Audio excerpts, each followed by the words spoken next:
company, as small as we are, I talk to the Kyle and Kyle, who's my business partner. He does all the CAD work and engineering, and Cole, who does all of our fab.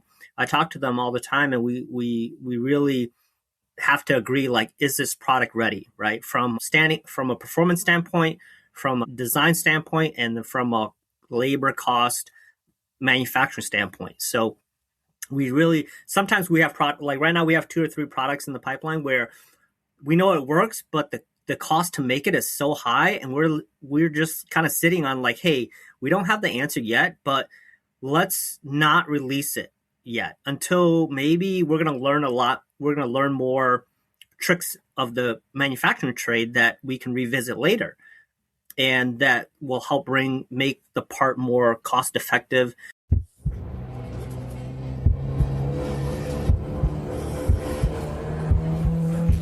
Green flag.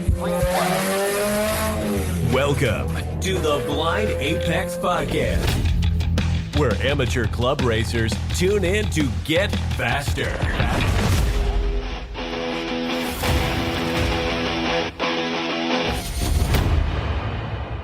This episode is brought to you by Deechworks Fuel Systems. They've been supporting this podcast for a long time, and if you personally want to support the podcast, share it with friends. Not only that, we are live on YouTube, and you can do all the YouTube stuff like hit the bell and subscribe, blah, blah. Okay. On this episode, I want to talk about K24 endurance racing a little bit because I need my K24 to live longer than it did. I don't hide that this is a selfish podcast. But I also want to talk about small business and parts development in the racing world as it sits today. So joining me, he's previously been on the homie Jaime's Race FF pod. You probably know him as the guy that took refinishing valve covers to like a whole new level. He supports my race program, and like me, he believes that details matter. Every gain, no matter how small, they all add up. And he's making parts for cars that often get neglected, and he's making better parts in the motorsport industry during a time where we could easily just be rebranding junk, right? Charlie Moua, welcome to the podcast, sir. Thank you for having me. I appreciate it. A long-time listener. So I love the people that you bring on the podcast. I mean, you're on a hot streak. I think one of your goals is to record episode every week. Is that right? Yeah. So it's a weekly podcast. We're in year 4.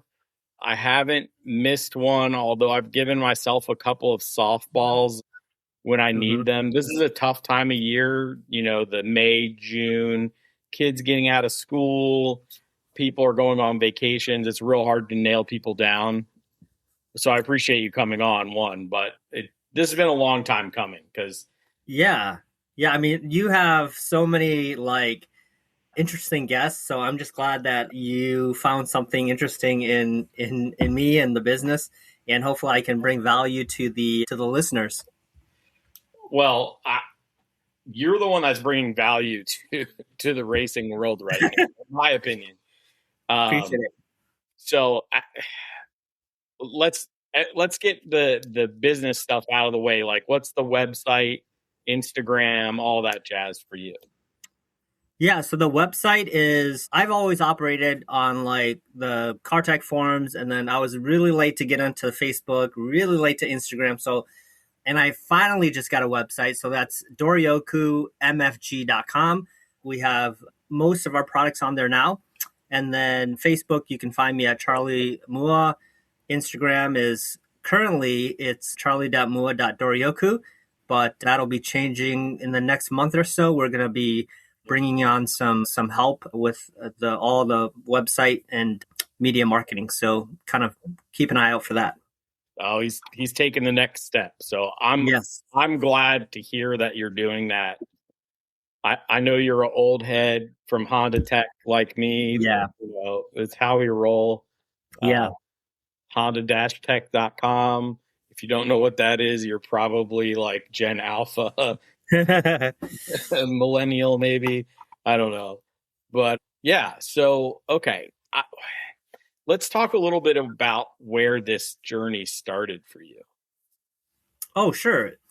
I'll start at the beginning and I'll just kind of fast forward a little bit. So I come from like a finance background and insurance background. So I just work my 9 to 5 in my cubicle, and that paid for the bills. And as I got into cars, I wanted to find some sort of side hustle that allowed me to build my dream car or have money to collect car parts in my basement. And I started powder coating. I started just junkyarding, buying, calipers, fixing them up, reselling them, making little brake kits, just doing anything I could in my early 20s to kind of keep the dream alive. And then during COVID, I got my position got eliminated, and that's when I really took it full time. And it's just been a really good, journey along the way. We've continued to grow from powder coating to metal fabrication, now moving into some suspension stuff. So that's kind of in a nutshell where it started. Fast forward to COVID and where it is now. Yeah, so I'm one of the COVID people that was like, look at all this money. Let me get a nice valve cover done. It also was I had it in the past in my B series car. I had my calipers match my valve cover. Mm-hmm. So there was that. So I had a local powder coater do that. But then when I bought the 8th gen, it was time to build the 8th gen. I wanted it to be clean. It's not. So I had you, BMW contact happens. Yep. But I had you do like a pearl white for me. And when it's clean, it's beautiful. Yeah.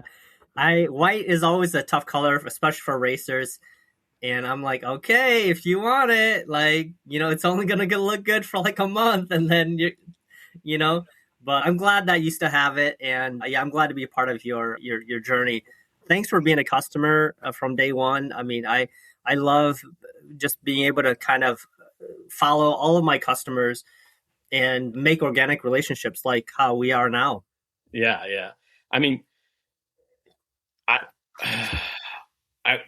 I was looking at the website, and I know I have to disassemble my K24, right? Mm-hmm.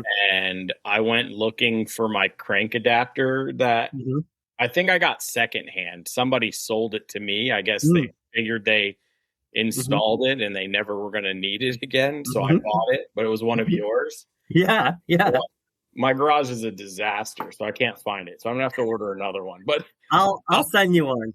I'll send you one. Yeah. So you're like one of those people who are in the game and you go, well, this doesn't exist. I'll make it, and I appreciate that. Some people are like, it doesn't exist. I'll make it for myself.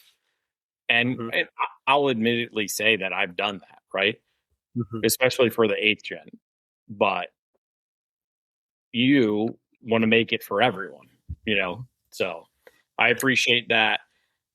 And you do way more than just valve covers, but the detail, when you started putting other parts out, I knew that the detail you put into valve covers, you would put into everything else that you were doing. So yeah, I mean, I think a lot of it is, just to fund the racing, right? And then after COVID, it was like, okay, this needs to do that, but also replace my 9 to 5. And that's when it out of necessity, I started looking at like, okay, well, what do I want to do to my cars, and what parts don't exist, and what do I think we can make?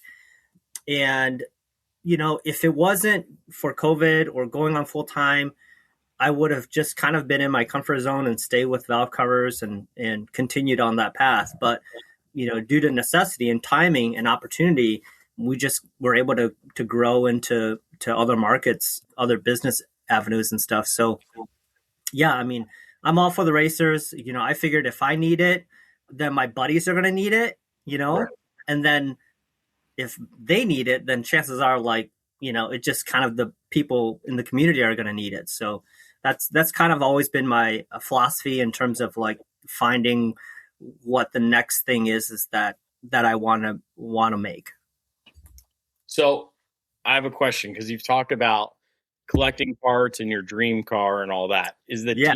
TSX that you guys run your dream car?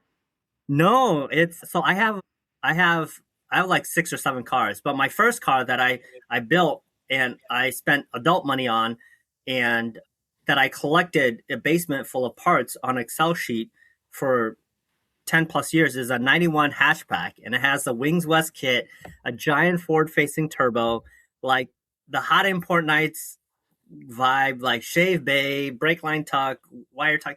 It has all that stuff, right? And so I still have that car, and I learned a lot of what not to do to build a car. And then I also learned like that you can't build one car to do everything great. Like, it's in your mind, you think you can, but in reality, like, it's going to do something really decent, and then it's going to suck everywhere else. So I built that, and I think that was really my dream car. And then when I took it to the track, it really sucked. Like, it was fast, but it sucked. And then I started looking at other chassis. Like, I'm the type that when I build it, I don't want to undo it. I don't mind changing and making it better, but I don't want to completely revamp it. So it's just easier for me to like jump to another chassis and like play around that area and like not make the same mistakes. So I still have like 80% of all the cars that I've bought and I've tracked and I've built. But yeah, my dream car, still a dream car in the process, is a 91 hatch. One day it'll come out of storage again, but every car has its purpose, and the TSX is really a team effort, and on paper it does really well. Like, it races really well on paper for our series. So that's why I went with it. I was kind of racing the rule book, but I also wanted to build something that I was familiar with. Okay, so let's talk a little bit about racing the rule book, because I think it's super important that people understand. So what class are you in? What series are you running it in? And then why did you think you could use this to race the rule book? Oh, sure, for sure. So a champ car or chump car is what they used to go by. It's basically pick your car, and each car starts off with a minimum points value, and every modification that you add on is a certain point, right? And the goal is to keep it under 500 points, whether you start off with a Miata or an older Vet or a Camaro or a E36 or whatever it may be. They all start at like 250, 300, 400 points, and that margin between that and 500 is the performance modifications that you have to work with. And I was almost going to do a TL. And with endurance racing, I've always been taught that you build what you know, right? So I know Honda, so that was number one. And then the second thing is fuel capacity. So I just looked up which Honda had the biggest fuel tank, and it was the TSX and the TL had the identical fuel tank, and that's what I narrowed my search down to. The only reason why we didn't go J series was I was worried about sourcing transmission spares, and that I wasn't worried about the engine because they're really plentiful and they're stout. But my biggest scare was the transmissions. And while I was searching, I had a list of TSX and a list of TLs, and the better deal just came out with a TSX, so we went with it. And pretty much we just picked the TSX for the, not knowing of all the other benefits, we picked it for the fuel capacity, and then also the K series parts availability and the 6-speed transmission. That was like the easy button for us for a champ car. So Andre from HP Academy, mm-hmm. they really are big on the K20, but they get the K20Rs on the cheap, right? Yep. But he's really big on the K20 for his endurance racing because of the fuel mileage that it gets. Have you ever thought about putting a 20 in instead of a 24? No, just because number one of supply and demand. K20s here, at least in the United States, are very hard to find. But the second thing is that it just doesn't have enough torque. So the torque range, power band range is going to be coming out of corners is going to be 4,500 to 6,500, and the K24 just races so much better on paper and in real life. There are some downsides, but you can work around it and you can figure it out. But yeah, and our chassis, even as much as we've stripped out of it, it's 2,600 pounds, so it's definitely not light by many standards. If we were in an EG or something that was in like 2,100 pounds, I think the torque difference between a K24 and K20 wouldn't be as significant, and a K20 might be, a little bit more. The performance difference wouldn't be as noticeable because we've raced K20 Civics, K20 Civic 8th gens in AER, and they on the top end they pull just as well. It's just we just get a little bit more power up the hill or corner exit. So the top end's there. I think it's just the lower end mid range. I think Andre's in a CRX, so they're pretty. Oh yeah. Yeah, I mean that's like you can get that down caged everything under 2,000 pounds. Yeah. So that's like that's really awesome. Yeah. So you said 6,500. Is that how high you are revving? Or you? No, we can rev it out to like 8,200. I think Andy has it set up at 8,200. But generally speaking, like unless we're racing for position, we don't abuse the engine nearly as much. So it's all strategy. You're not going to win the race the first couple hours. So all of our drivers know that. I mean, we do get racy, and a lot of times some of our drivers they'll ask us like, "Hey, can I pass this car?" And we'll look at it and say, "Hey, yes, go ahead, pass it, or hurry up and get around this car because you need to be your XYZ positions behind the next car." So there are a lot of times where we do push it, but we're not abusing the engine like constantly at 81, 8,200 RPMs. I would say 75, 78 is where the normal 8/10, 9/10 pace is. Okay.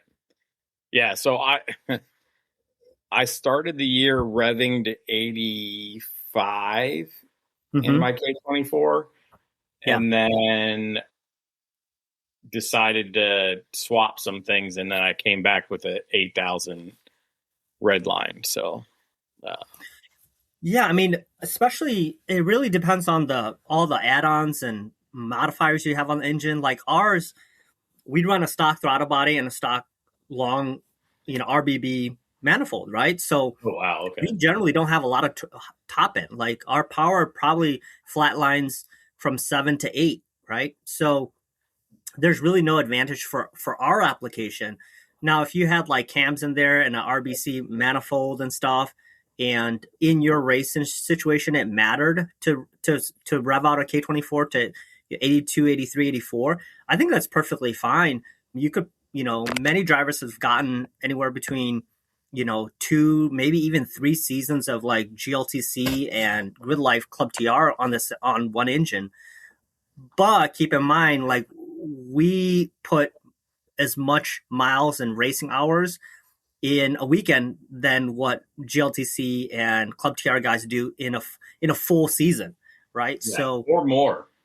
Yeah, easily. So that's the only reason why we kind of try and preserve the engine as long as we can. Yeah. I think depending on what your season looks like, I think you put in about 6 to 8 sprint races, depending on which races you're going to. Like the duration. And in Grid Life, they do super sprints, so they're a little bit smaller. Like you're doing more than one super sprint season, that's for sure. So yeah, I mean, we in a season we'll log like 60 to 70 hours of racing, and then we have our test and tune days and stuff like that. So on a year, easily over 100 hours, and that's like not one driver. That's like I get in, somebody goes out and tests the very next session, even if it's a HPD event, a test and tune day. Like the car is always running. Because whatever I feel, I want to be able to like have somebody else like verify that. So it's just constantly anywhere between 2 to 3 drivers at a testing event. So yeah, it sees a lot of abuse. But fortunately, we're only on our second engine. So, and I have plenty of spares, so we're very fortunate that it's not a huge cost on the race program. Yeah, they're not that expensive here. No. I think the JDM K24A RBB3s are like $900 to $1,200. So Yep. it's not the end of the world, but Yeah. I'm always like, okay, fresh chain, tensioner, guides, like you can get nickel and dime. So, Mm-hmm.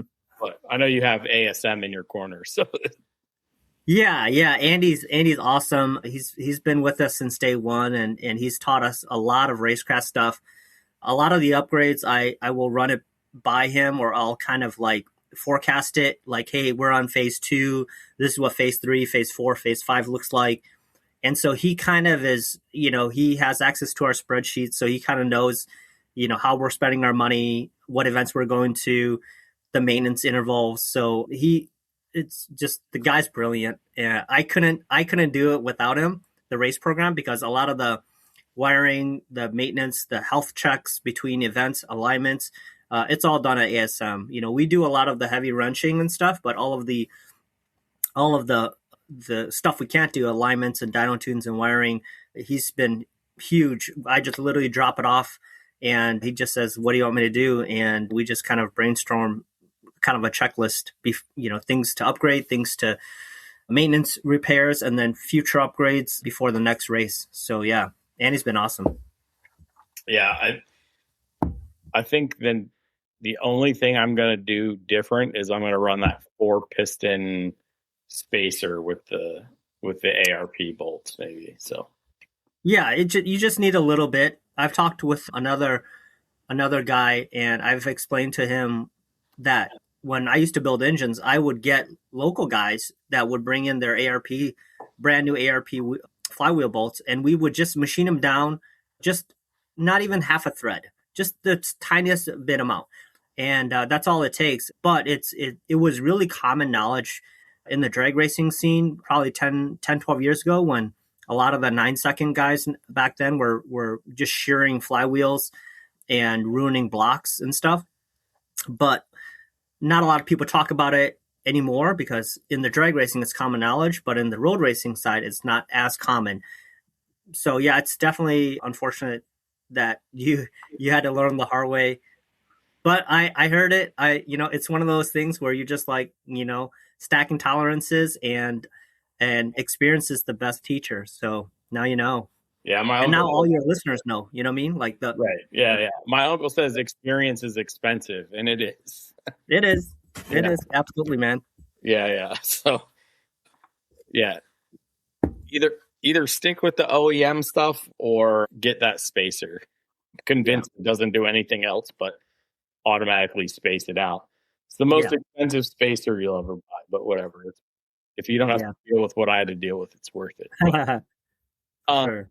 so you talk about points and stuff. So what kind of things have you developed for your TSX that are pointless, not pointless, but pointless in your series that have helped you guys? And then let's talk about the production stuff. I know we talked about the crank adapter. For those that don't know, that's the ATI and the fluid damper installation and removal tool, stuff like that. So let's talk about that. Yeah. So in Champ Car, the rule book is designed around people being clever and a lot of DIY stuff. So it rewards the builders, right? If you are an engineer, if you're a car guy, you're a mechanic, and you feel like you have the skill set to do it, like Champ Car is the place to do it, right? And they built the rule around that premise to keep the cost of racing down. They didn't want people to come into the series buying like 3-ways or buying fancy, 6-piston calipers, right? So that was the premise. And that was, 15 plus years ago. Nowadays, a lot of the racers, the barrier to entry to making your own parts is so much easier. Now we're getting really clever. We can make our own coilovers. We can make our own shock bodies. We can make our own control arms, right? And And to be competitive, you have to have you have to have pretty nice stuff, right? And basically, if you, for example, I'll give you two examples. First one is that if you got a full shelf coilover, right, your typical one-way coilover, it's like 80 points, right? And if that's 80 points that you could be using for aero, for other performance stuff, so that's a lot of points just to use for coilovers. So what we did is that we made a custom fixed non-adjustable Penske with adjustable collars, and that's only half the points. That's only 20 points because it's fixed, and it's actually 40 points, so it's half the points. So that's one area that we had to go because we couldn't take, the rule is that you can't take something that on the market that is already adjustable and make it non-adjustable, right? So you can't take a Fortunato that is advertised as adjustable and weld or chop off the adjustable shock knob, right? Mm-hmm. So Penske is the only company that I was familiar with that made a non-adjustable shock. So we had to spend more money than most people would spend on a one-way or even a two-way just to minimize our points usage. So in that respect, it's really expensive to race the rule book. That was an expensive proposition. It was like, when all said and done, it was like $4,000 because we had to make our own top hats, we had to make our own spacers, pin collars, alignment pins, and then the Penskes, which were like $3,600 already, right? So, and then the second example would be like our upper control arms. If we used a Skunk 2 or an aftermarket brand, it would be 20 points. But if we made our own, it would only be 5 points each. So I was like, okay, well, we're going to make our own. And through that process, what's that? The difference is yours are fixed to what you want, and the Skunk 2 would be adjustable. Correct. Well, it's not only that, but it's that the rules reward creativity, reward like DIYers, right? Mm-hmm. So we just had to prove that we drew it up, we scanned it, we laser cut it, we welded it ourselves, we tested it ourselves, and it looks like an aftermarket one, but we did it in our garage, and we had to make a video showing the process of how we did it, and they approved it, and it was like 5 points. So, with all the points usage, you do have to be very clever about like making where you use your points, number one, and then number two, being willing to spend extra money so you can in a way not spend as much as your points, or number three, make your own parts. And we kind of did a little bit of both, spending a little bit more and making our own parts. So right now the TSX is well under the 500 points threshold. It's fairly competitive, I would say, but we still have a lot of points that we can use, which is a really good feeling because like if people see that we're way under points, they're not going to contest us. But it also feels good knowing to be fast that we still don't have aero at all, and we still can do some power mods as to use up our points. Yeah, so I was surfing the website today, and I didn't realize that you were doing EF traction bars. You just did upper control arms too, right? Yeah, so once we got the formula down for the upper control arms of the car behavior and the manufacturing process and testing it, beating it up for a year, we said, okay, is this something that we can make? Is there a market? And we went with the Prelude because we have our second shop car as a Prelude, and we're very familiar with it. It's pretty much a copy and paste of the TSX. Same wheels, tires, package, similar fuel capacity, K24 engine, ASM wiring, hull tech. So it is literally a second endurance race car. So it was easy for us to do the Prelude, but we went with the Prelude also because nobody else makes it. And so making these parts are very expensive, and it's hard to make a business argument to make EG or other arms that other companies are starting to make, because they're already in the $300 to $400 range, whereas our arms are very unique, and it's priced to a very niche market, right? Mm-hmm. And then obviously the traction bars, that's something that we've been testing out. So there's a lot of stuff that we plan to add onto our car and use our cars as the baseline for testing before we put stuff out to the market. So I think if people see that we run our own cars and understand how much abuse it takes when we release it, people are just, it's an easy buy. Yeah. Yeah. The proof is that you guys are out there testing one, but then also pushing and performing. So the proof is in the actual work that you're doing. You know, you're doing the homework before you build it. You get it built. You get it built strongly, right? Specifically for these upper control arms. And then you're out there testing before it actually goes out to market, you know, and you're having some fun while you do it. So, yeah, I mean, we're such a small company that if we had a recall, right, it would be very painful. Whereas a lot of larger companies, they have the budget to do less testing, do more theoretical, and just put the product out there. And that allows them to push product out there quicker and at less cost. But if they mess up their first batch, it's an easy write-off for them. They can send out replacement parts easy, right? So as a company as small as we are, you know, I talked to the Kyle and Kyle, who's my business partner. He does all the CAD work and engineering, and Cole, who does all of our fab. I talk to them all the time, and we really have to agree, like, is this product ready, right? From a performance standpoint, from design standpoint, and from a labor cost manufacturing standpoint. So we really, sometimes we have like right now we have 2 or 3 products in the pipeline where we know it works, but the cost to make it is so high, and we're just kind of sitting on like, hey, we don't have the answer yet, but let's not release it yet until maybe we're going to learn a lot. We're going to learn more tricks of the manufacturing trade that we can revisit later, and that will help make the part more cost effective to the market. So we do have a lot of products like that where it works for us, but it's just not the right value point for the market. So we just sit on it until we can find a better solution. Yeah. So I've been through some of this process with you with the bumper bars, right? So when did the bumper bars start, and what's next for the bumper bars? Yeah, so the bumper bars started when I was building a EK for Grid Life Street Class. This was before Club TR. I wanted to make a super lightweight bar, and at that time, nothing really existed.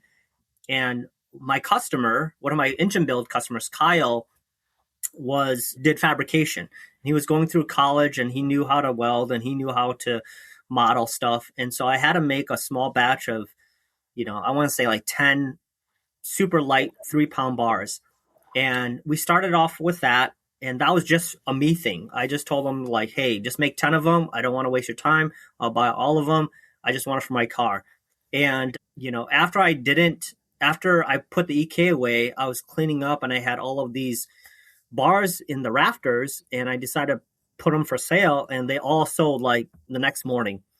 And I asked Kyle, like, hey, those bars that you made a couple years ago, can you make more? He's like, no, I can't make any more right now. I'm at my parents' house, wait until I get a new shop. And eventually the timing just worked out right where, you know, he kept asking me, and I wasn't ready. I asked him, he wasn't ready. And then this one time when it just worked out, and he's like, I'm ready. And I was like, well, I'm ready too. And we started off the Miata bars, and then the EK bars, EG bars, and it just kind of took off from there. Every year we try to add about 10 bars to our catalog. And we're right about 24 or 25 bars.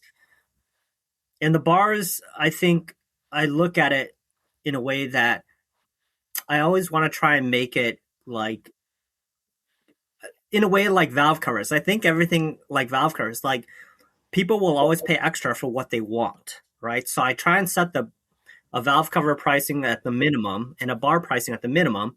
And then I'll always ask them like, hey, do you want to customize it? If you do, you'll feel a lot better paying extra for what you want. And so I really believe in that philosophy. And it really doesn't matter what I go into. I'll always try to look at a product and say, can it be customized? And if so, how do we do it? And what would the customers want? And the next chapter of this is going to be the suspension arms. So we are making different variant arms for like drag racing cars, because a lot of drag races, they don't need all of that negative camber. If anything, they need an arm, an upper control arm that actually has built-in positive camber, right? So that when they lower their car, they're not at like a negative 1.5 camber, right? They want it to be as close to zero as possible. And the only way to do that is to build in an arm with positive camber, but also more caster. So if you're going 140 miles per hour down the quarter mile, the car will, you won't have to fight it as much. It'll, self-center per se, and a lot more stability. So that's kind of the thing where when we make arms, we can say, okay, can we make it for the track guys, but can we also make something for the drag customers? And they can now just pick and choose their applications. So I really believe in the customization as part of the business model. And I think because we're small, we can do that. I think the bigger you get, it doesn't make sense on paper to do it because you're so big. So we'll continue to do that as long as we can. After arms, we are working on an oil pan. And one thing I don't hate, but one thing I don't like is I don't like spending money on stuff that I can look at and I can say, I can make that. And I have to look at it and say, can I make it better? Or how would I make it? So an oil pan is next. Hopefully I can get some sent out to a couple guys to test this season along with our cars that we're going to continue to test on. But yeah, that's kind of where we're at with the company. K-Series oil pans? Yes, K-Series oil pan. Okay. Yeah, I mean, obviously the K20, obviously the TSX, and then my S2000 is K-Swap. I really want to kind of look at the data to see if, like, is there a such thing as, like, a one pan, fits all for front wheel drive versus rear wheel drive? Because I've had some K-Swap guys say that, like, left-hand turns on most left-hand turns in a regular K24 oil pan, they'll always have like a drop in oil pressure, just a slight amount, right? And some people have asked me to look into that, and they're racers, they're friends, and I said, yeah, I'll look at it. So it's always been on my list, but now that I have more time and more reason to go out there to test because we're racing, I can mesh those two together, track testing and prepping our race program, but also like overlapping that with like business/product testing. So like 20 years ago, there was a product that was the chain goes in between the oil pan and the chain case to keep it from running up the chain, essentially in the left-hand turn. Yep. People thought that's what it was doing.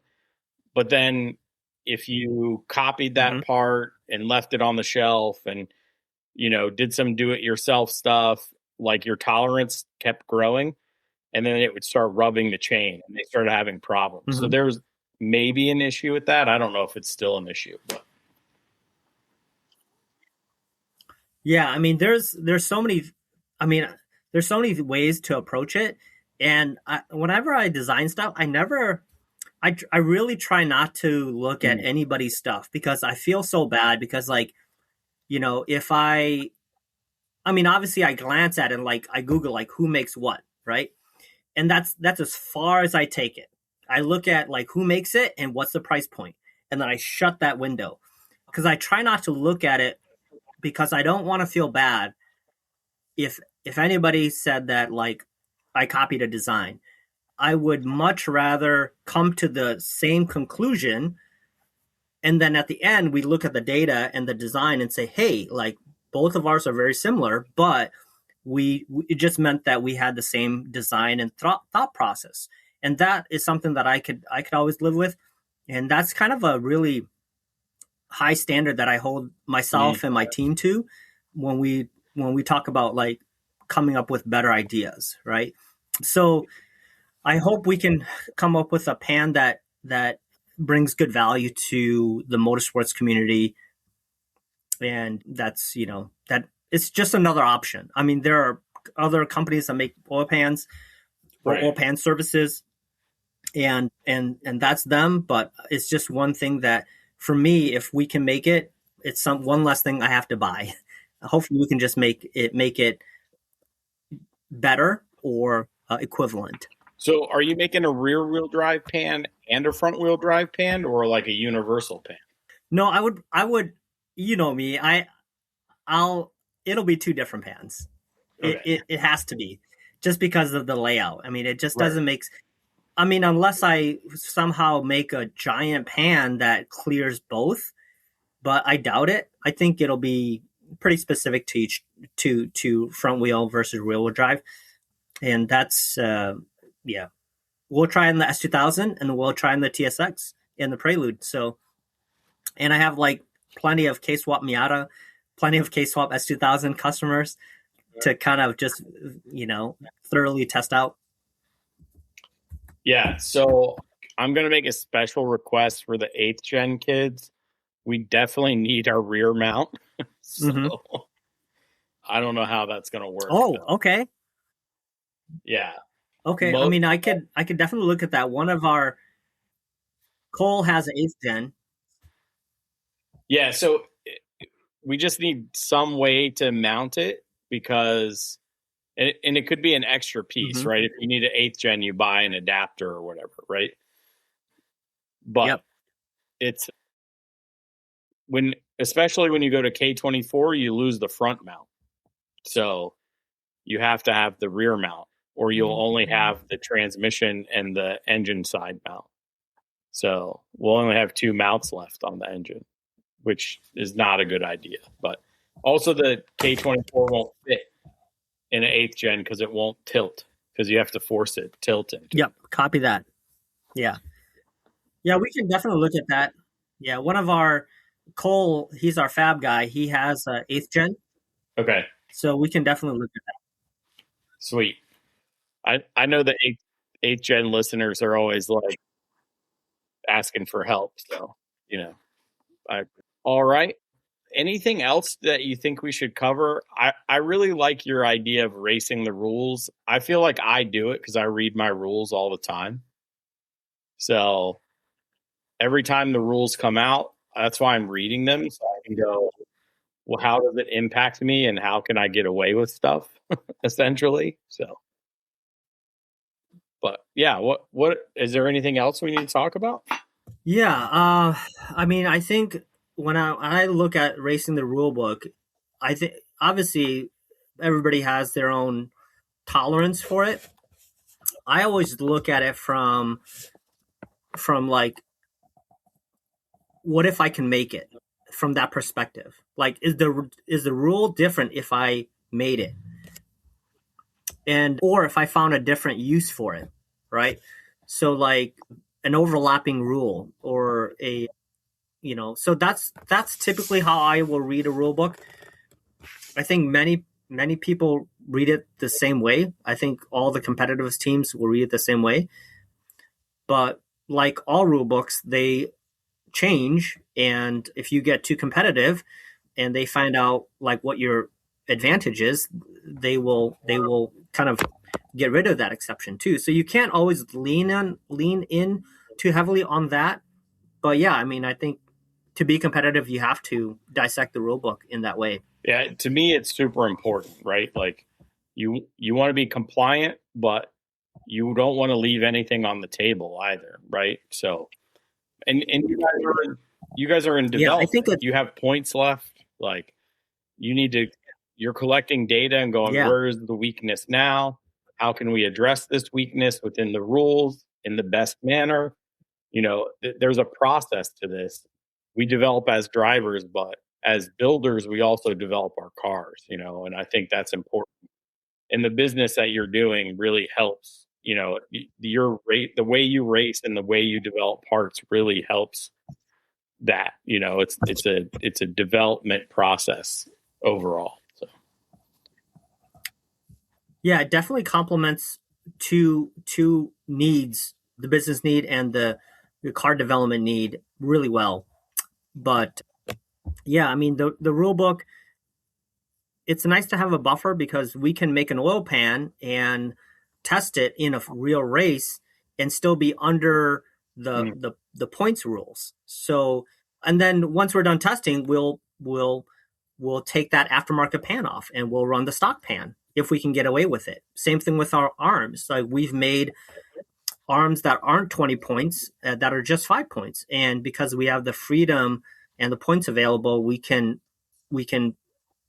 switch in between the two.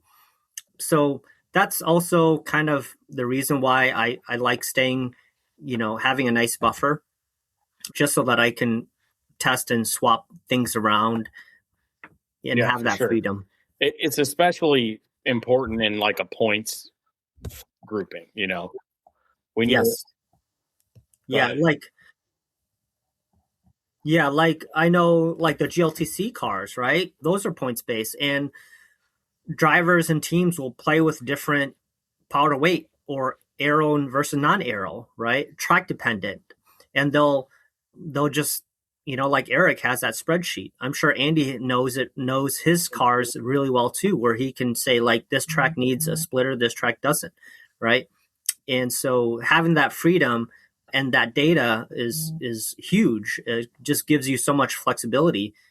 And not only that in the car, but also on driver demand. So in endurance racing, we have to make the car suitable for any driver that we pretty much, allow. We pretty much get them to drive, right? It has to be a very well balanced. It can't be built one way, the way I like it, or the way Brian likes it, or the way Andy likes it. It has to be really well balanced. But we have to have a cushion in there, because if one driver is really adamant about, one particular, balance of the car, we need to be able to have that buffer to, add a splitter or add a wing or something like that. So yeah, it's all part in the, it's all the part of the car development and the racecraft and the fun part. Yeah, I do too. I love tinkering. I love messing around with the car. I love going, okay, the rule says this. And then my wife's caught me literally laying under the car, just staring at, the rear suspension going, what can I do here to make this work? Mm-hmm. So yeah. Yeah, for sure. All right, Charlie, it's been a pleasure, my man. I'm glad that we could catch up and talk other than, Facebook DMs and stuff. So yeah, thanks for having me online and, on your podcast. I just want to give a shout out to all of my teammates. Obviously we have Brian, Kyle, Pete as the core. And then we have all of our sponsors from ASM, Radium, Vibrant, Action Clutch, Hybrid, Syndicate. So they all have contributed a lot towards the TSX program. And, as we continue to race and develop parts for our cars, hopefully we can mutually bring that to the market to benefit the community. And yeah, that's just kind of the short-term goals of the race program. And hopefully, we make something great out of it. Yeah. I mean, I saw the new wrap. You guys, whoever did the wrap stuff, like in design, I think they knocked it out of the park. It's simple but elegant. It's clean, looks good. Like I liked it. So, Yeah, we had Brian really liked the HRC's about, what is it, the Baja Ridgeline livery style. So we piggybacked off of that, and then we sent it to Rob. He scaled it. He threw on company partners logo, and then we had one of our buddies down in Rochester. He has a wrap company, Lee's Auto Design, and he pretty much wrapped the whole car. and helps us keep it looking good. PPF part of the front to make it easy to clean. So yeah, we just wanted to build make the car look good for ourselves, but also for our sponsors, and hopefully we can do our partners proud. Yeah, absolutely. That should be everybody's goal. If you've got somebody helping you live your dream and enjoy your passion, like, you got to help them out as best you can all the time. So, yep, absolutely. Yeah, man. All right. It's time for the 2026 segment, the question of the year, which I've actually gotten a lot of good feedback on. And a lot of people are like, those who listen to the end, there's a lot of people who are like, oh man, I can't wait to see all the statistics. But since you guys have the Prelude, you have the TSX, there's a lot of cars that come through your stable. Okay. All right. On your race car, ABS or no ABS? Absolutely ABS. Absolutely. Hands down.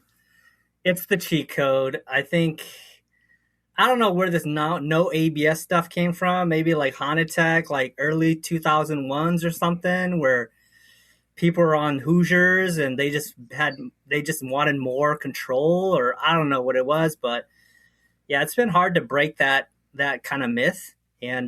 But for endurance racing, I mean, we race in the rain, multiple different drivers. Sometimes we have drivers they've only been in the car like maybe a 30-minute test day the day before, and they're still learning the car. And I just want them to be able to lean into it, along with any other of my cars. My Miatas have ABS, S2000s, TSX. Prelude does not.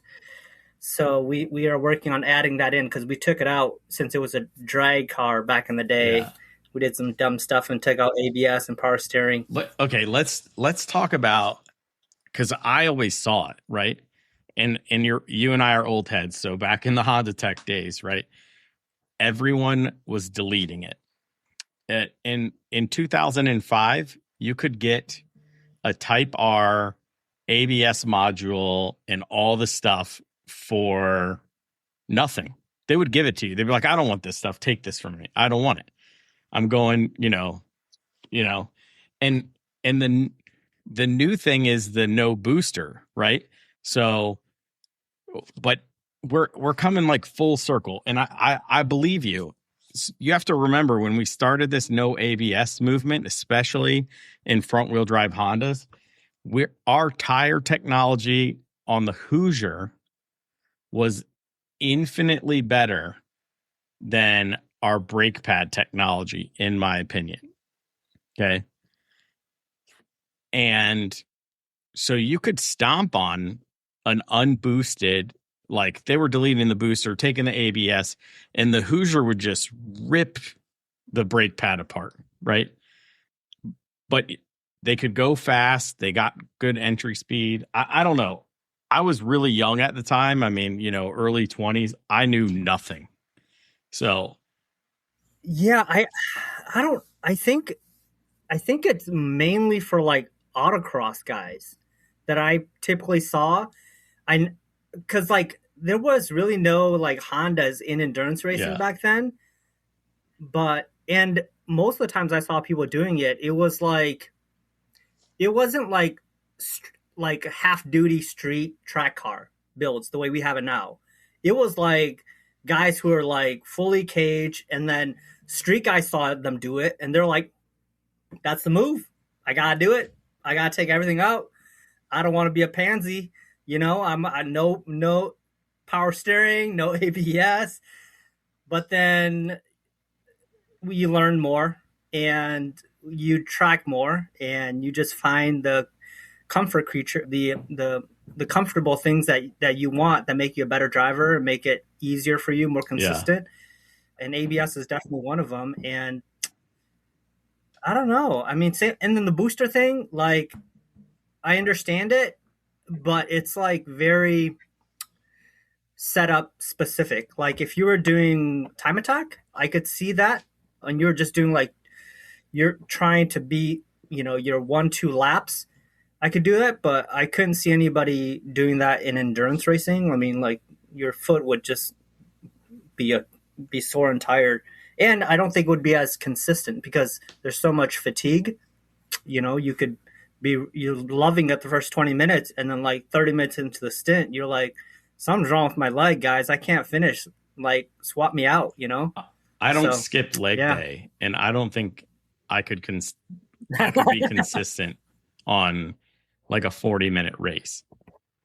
But I've also never driven one, so I'm Yeah, talking it's without actually driving one. So, Mhm.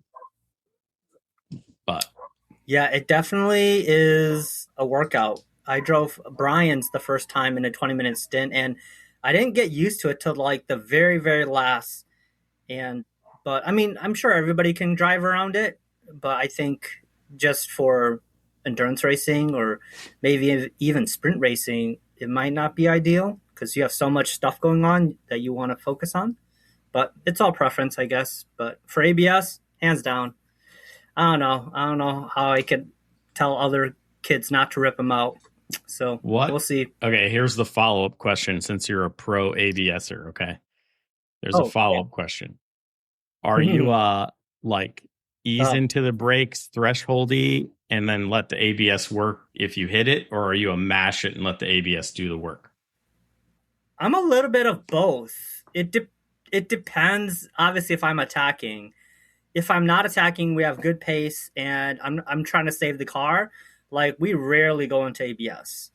But like, if we're in a pinch, 3 wide, trying to beat people to the brake zone, get out of the pack, then yeah, like everybody pretty much can trust the ABS and stand on it to kind of break away and drive 10-10. So it's there. It's obviously you can lean into it, but for the most part, most big brake kits and tire package are really good. That you really don't need to hit it to run a decent pace, to be honest. Yeah, I find that I use it more as if I get excited, right? And I just overwhelm the threshold, then I'm like, well, at least I'm not flat spotting these boys and we're riding it, right? But I'm not intentionally riding it. Yeah. So Correct. Yeah, it's one of those things where you're just, ABS is nice because it that you don't have to focus on it, so your bandwidth can be looking at the side by side action, your turn-in point, other stuff. So when you're in that cluster, you get excited, and me too. I'll tend to hit it more than not. But when I'm out by myself, there's not a lot of traffic. I'm just running a good pace. Yeah, I don't really, stand on it. I just kind of, I'm pretty gentle on my cars, I guess. I own them, so it's, everybody else is kind of like, it's not their car, right? So they can kind of, it's a team car, but for me owning it, I probably the most gentle with it. See, if I owned it, I'd be the worst with it. If I drove your car, if I was on your team, I would not drive it like I owned it. So, yeah. Really? That's interesting. That's interesting. I've talked to a couple owners. Yeah. I've talked to a couple like Champ Car teams, and typically one person, maybe 2 person out of the team will own it or have more interest in it, and they're typically the one who's working on it more, and they know the expense of the car more. So when it's their stint, they tend to kind of like baby it more or tell people like, hey guys, let's try and stay off the curbs. Let's try and do this. Let's try to preserve the car. And I'm that guy. All the other guys are just like, hey, it's hero time. And I'm just kind of like, all right, can we just like dial it back a little bit? But yeah. Yeah, I don't know. I own it, so I know to beat on it or how much I can beat on it, I guess. Mm-hmm. So. I mean, I do when it's by myself. Like I'm doing HPD day. I'm not trying to break stuff, but I really don't care about how the end of the day is going to turn out. But when I'm racing, I'm really like conservative of like, hey, I want to make sure everybody gets their seat time. I want to make sure we finish. So like I have that on my mind opposed to like, trying to look at the few cars ahead and make pace. So, but yeah, everybody on the team kind of has different strengths and wears different hats, and my hat as the owner and kind of the finance and logistics guy, I kind of have to. That kind of hurts me in a way when I'm driving because they're like, Charlie, let's go pick up the fucking pace. I'm like, all right, man, I'm sorry. But yeah, that's how it is. Yeah, for sure. Dude, but if we ever come out there, honestly, I do want to do VIR, but none of us have been out to VIR, right? And I almost want to do like a East Coast kind of driver line setup because like traveling all the way across to the East Coast, not everybody has a PTO or flying in isn't always the best thing. So we tend to race in the Midwest, Mid-Ohio, pit race when it was there, Autobahn, Gingerman and stuff. Easier travel. But like the East Coast, I'd be like, if we really want to do a VIR, I would like hit up Jackie, be like, yo, Jackie, put together a driver list for me that we could win at VIR. But that's one track that's on my bucket list to race the TSX on. Okay. All right. Well, I'll at least be there to coach. Yeah. But if we go, I'll let you know. Yeah, I'll be there. Don't worry. Yeah. Well, if I do go, I will let you know. Until next time, keep working on yourself, keep working on the car, and let's get faster. All right. Until next time.